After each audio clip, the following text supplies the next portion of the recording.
So, Tom, I'm going to start with the most basic question, and that is, why did you choose music as a profession? It was a fairly simple choice. I played the piano from the time I was in the second grade, you know. I went to Catholic school. We finished Catholic school. There was no other way to go but, you know, for acceptance when you went to public school, because you were just kind of lost in that milieu. And so I decided one day the band gave an assembly program, because I had no idea what a band was. I had never heard of a band. So I just signed up for a band, you know. And so I went down to the principal's office and signed up, and in the summer, the band director called me up. He was new in town, and he called me up and he said, you know, we're getting all the students together and we would like for you to be in the band. I mean, we would like for you to participate in the summer activity. And I said, well, you know, I said, Mr. Sills, I think I need to tell you something. I've never been in the band before. And he said, well, it's all right. He said, do you play an instrument? And I said, well, I play the piano, you know. And so he said, well, come on up to the band hall and let's see what we can find for you to play. And so that's how basically I just got into it that way. I liked music. I found a home in the profession, you know. Kent gave me lots of opportunities to learn, and I had to learn fast because it was the 10th grade, you know, and I had 3 years to really, you know, to make something of the you know, the percussion instruments, because that's what he put me on. Yeah, I was going to say, that's the next question. So you went from piano to percussion. Because I was an okay snare drummer. I was never great. I mean, I couldn't make it nowadays. On, you know, these guys play unbelievable things nowadays, but I could certainly play mallet stuff without question and read, you know, well, because I had all that experience. But that's why I chose music. Okay. So who were your earliest musical heroes? Well, you know, this is kind of strange. One of my earliest musical heroes was the nun from whom I took piano. Okay. Sister Norma Mary was an excellent pedagogue, and she guided me through the process. And you know, most kids who take piano do not have someone who teaches them to read music. They learn to mimic and follow along that way, but she taught me to read music. And so, you know, she was probably one of my earliest, and then I think probably the next was my high school band director. You know, Kent really gave me a lot of opportunities and a lot of he was, in fact, the Mississippi State Band that's playing here tonight, he was the director of that group for many years. Okay. He went to Mississippi State from Clarksdale, Mississippi, where I was from. So those are the earliest. I mean, you know, one was a piano player, one was a band director. So. Okay. So let's move on to your university level education. Can you talk to us about that experience? Sure. I went to from, you know, when you're born and raised in a very small provincial place like Clarksdale, Mississippi, which was just about that far from the Mississippi River, you know, North Mississippi, hot in the summer and cold in the winter. And there was no, I mean, there were no other opportunities other than the University of Southern Mississippi was a good school of music at that time. And so I went to school there to you know, to get a degree in music education, to become a band director. That's what I wanted to do, because Kent had you know, given me that desire, that impetus. he had been the impetus in that. And probably the most important person in my life and in my musical career was Bill Moody. Sure. And Bill was the director of bands at Southern Miss at that time. And I cannot tell you Bill was from Minnesota. He was a thinker. He read a lot. He was unlike any person you'd ever met, or any person we had ever met, Sure. coming from a provincial place like I had come from. And not only that, I came from a background of Italian immigrants. And so the whole college thing, university thing was very different to them. I mean, so. Were you first generation Yes, college student? Yeah. yes. Well, my mother had been to university. She had never finished. She decided she would get married instead after the Second World War. My dad came back from the war, and they got married, and so. But she did teach reading to young students in the schools. But at any rate, I think Bill was probably the most important person. There were some others that were important that did really good things for me.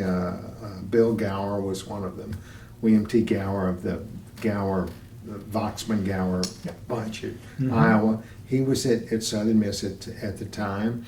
And Ray Young was at Southern Miss at the time. And I used to accompany Bill and Ray. And so that gave me, because I accompanied them, it gave me an opportunity to do some things at big university venues that I would have never dreamed of, going to Indiana University, for instance, and playing on a symposium with Henry Charles Smith. Those kind of people. I would have never dreamed of that.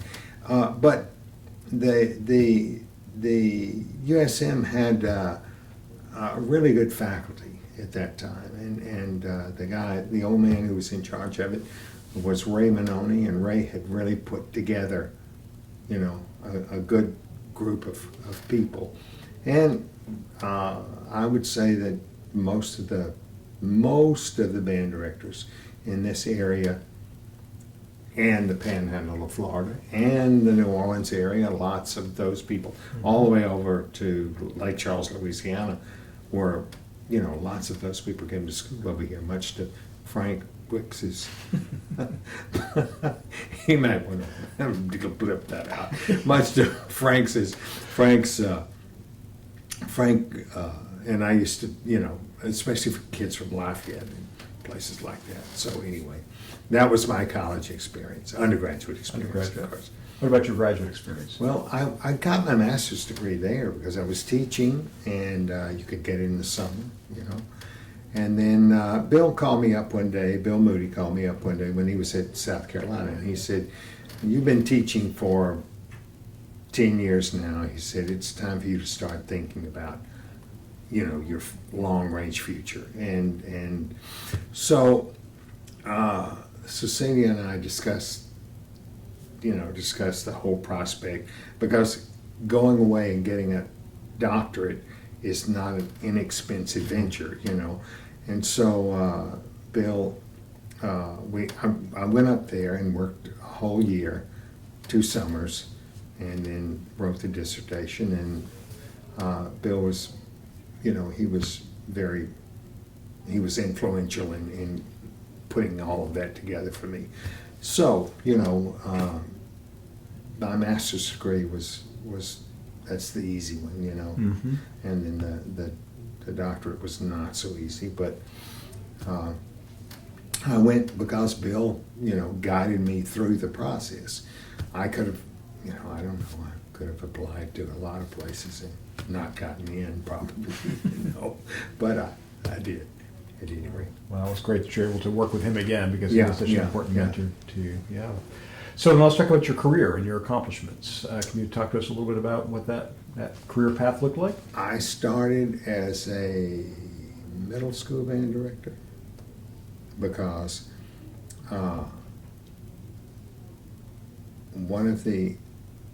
when I graduated from the university was the height of the Vietnam War. I mean, it was really churning, you know, and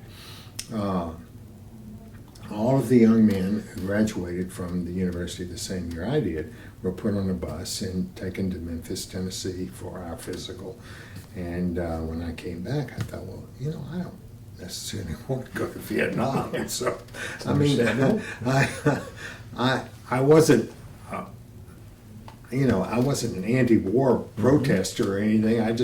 I wanted to be a teacher. And so Raymond Oney and Joe Berryman, who was a friend of Ray's, put me in a car and we went up to the school system not far from there. And I got a job that day because old Joe knew the superintendent, you know. So anyway, I started in public school, and I taught for 17 years in the public schools. And then Bill got me to come work on a doctorate, and I finished that. And then this job at Southern Miss came open just serendipitously that year, and I applied for it and got the job, you know, and 28 years later I retired, you know, from there. And it was an excellent place for us because we have only one child, and we live, Southern Miss is just up the road here, 60 miles, you know, and it's 100 miles from New Orleans.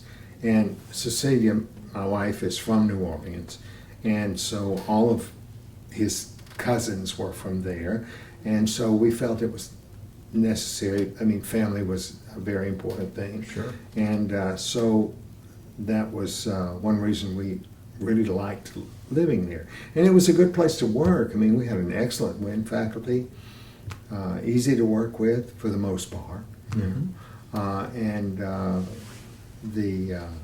It was a really good experience. There, you know, every day of your, I can't remember the guy's name. I had asked him, and gotten him to do a clinic, an honor band clinic, and he told the parents, he said, you know, I've been teaching for 38 years, and every day's been wonderful. And he came backstage, and I said, you know, you are a damn liar. Every day can't be wonderful, Right. man.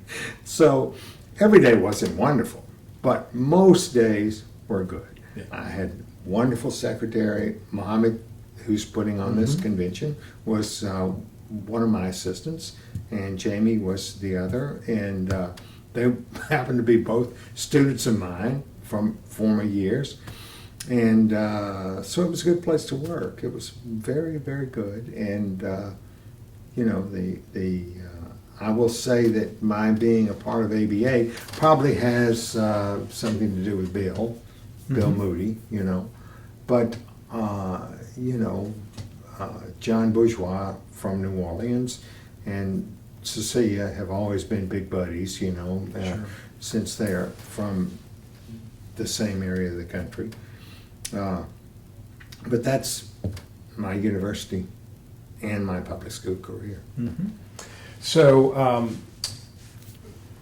looking at that career, but in addition to it, what are you most proud of in terms of what you've accomplished as a band conductor, as a musician? I know you've got a passion for Italian. You've done things with Italian language translations that are important as well. So, can you talk us through some of that?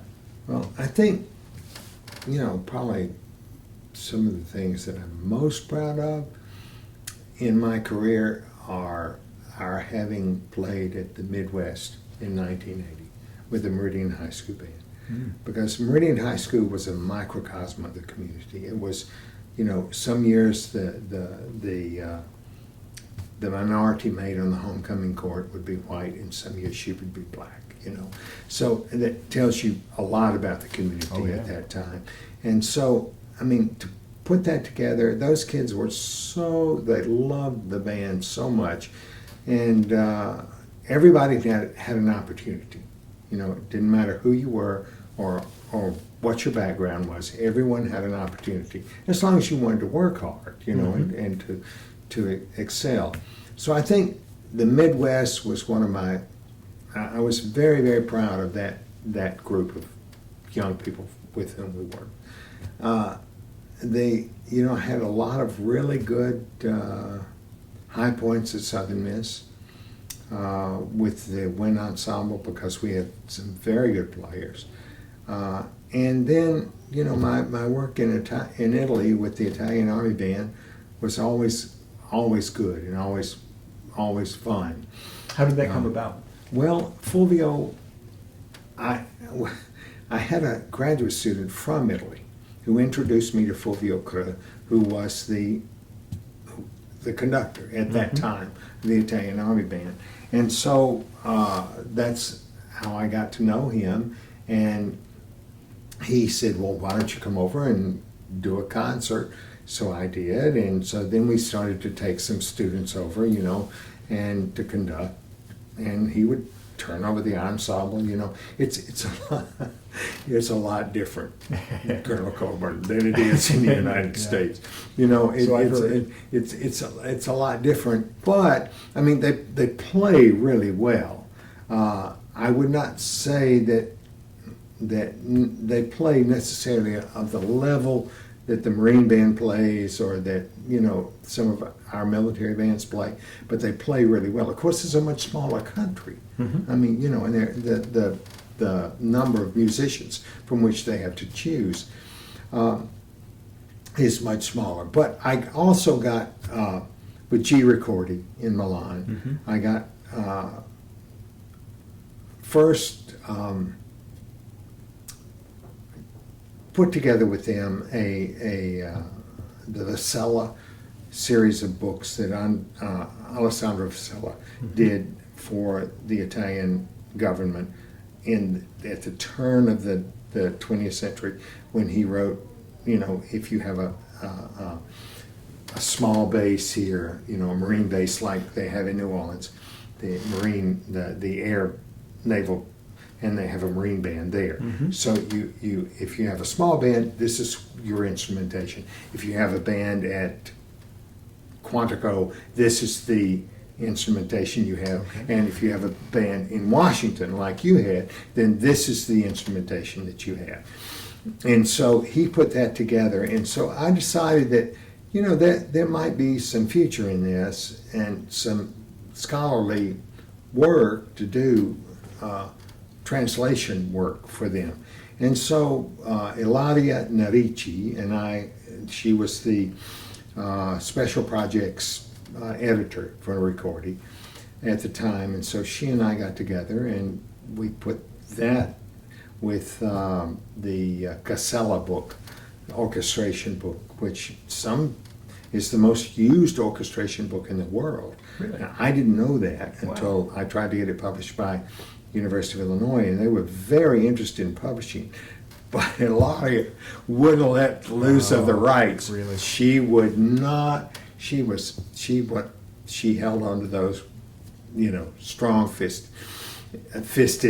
if that's you know, an adjective, or an adverb rather. She was very very protective of their rights. Sure. And so, but Ricordi was, you know, was a good company to interact with. They had, you know, all of the.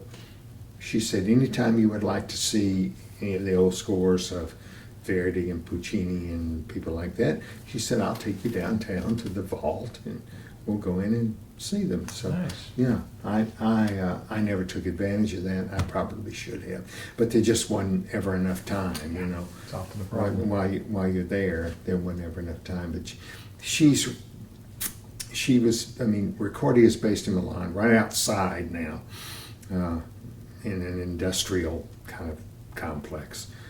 But they've been bought by BMG now, and that's, you know, so BMG is probably the largest, you know, European publisher.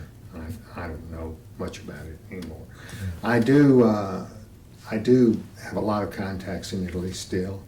My family, I have cousins who live there.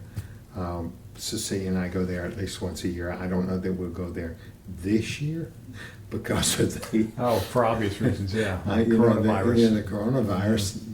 the travel restrictions may be that we may not be able to go there. In fact, anyway, my son is getting married in the May the 2nd, and the priest who baptized him and who also gave him his first communion is retired to Ireland, so he's flying back over to do the wedding.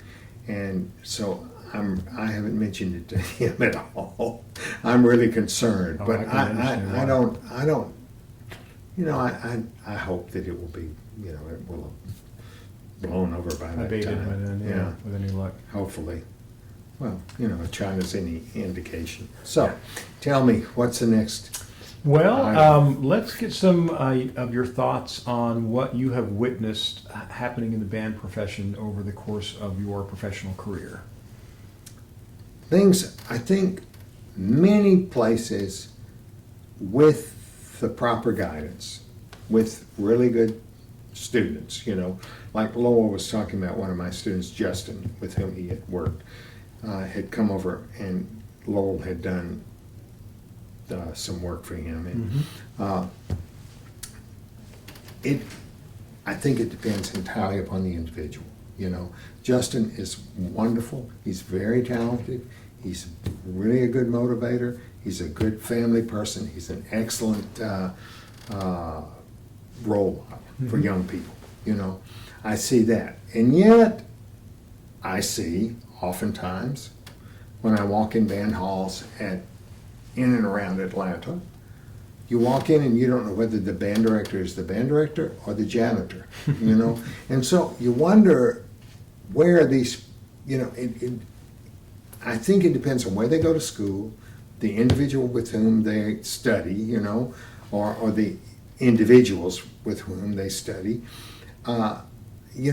Professionalism was always very important when I was growing up. My dad always taught us that it was really important to be a professional person if that's what you want to be. And so I think that that's part of the equation. The other part of the equation that I see that's really detrimental to the band profession nowadays, to the public school band profession, is the use of electronics in public school bands. Sure. And I have judged bands where my goodness, it sounded like a 100-piece band. I mean, it sounded like a really fine ensemble when you know that it's not. I mean, they're a guy back here playing a synthesizer. So I think that's a really dangerous thing for the music profession, and I don't know where that's going to go. I don't have not my circus, not my monkey anymore. I care about it, and I tell people, that they shouldn't be doing that they should be teaching young people to play.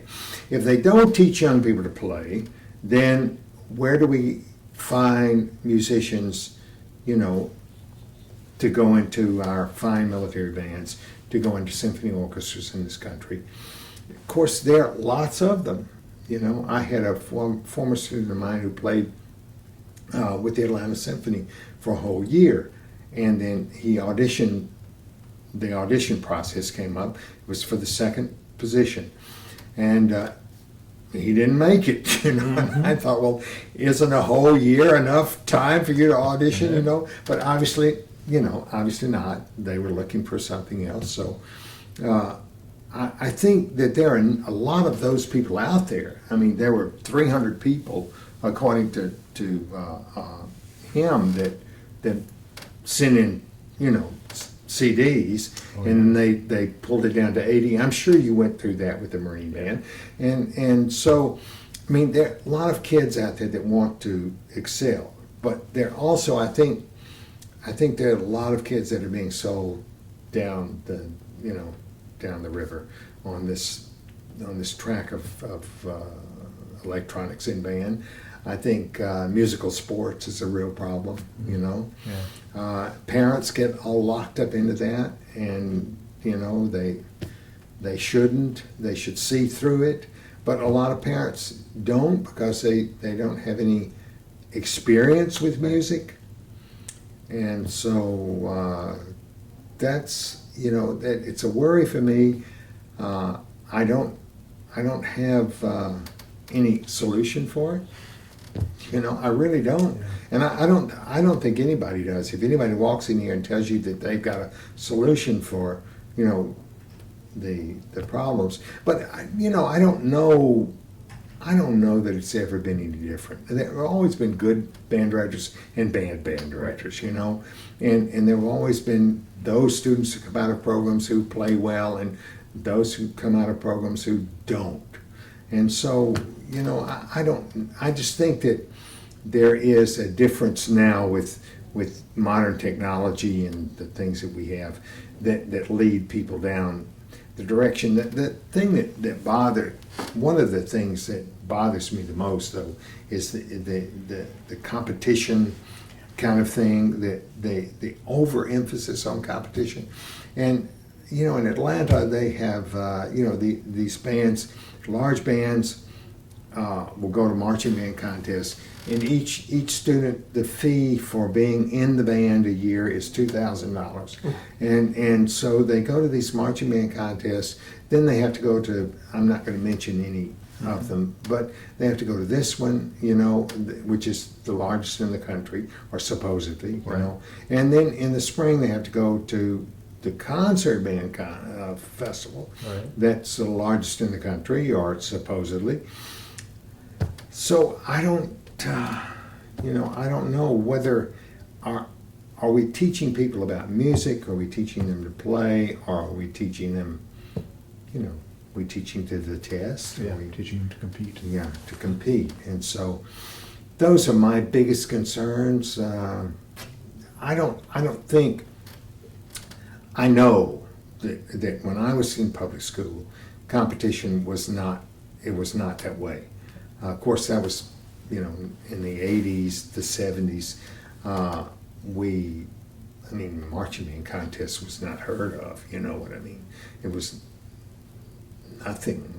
Nobody went to marching band contests.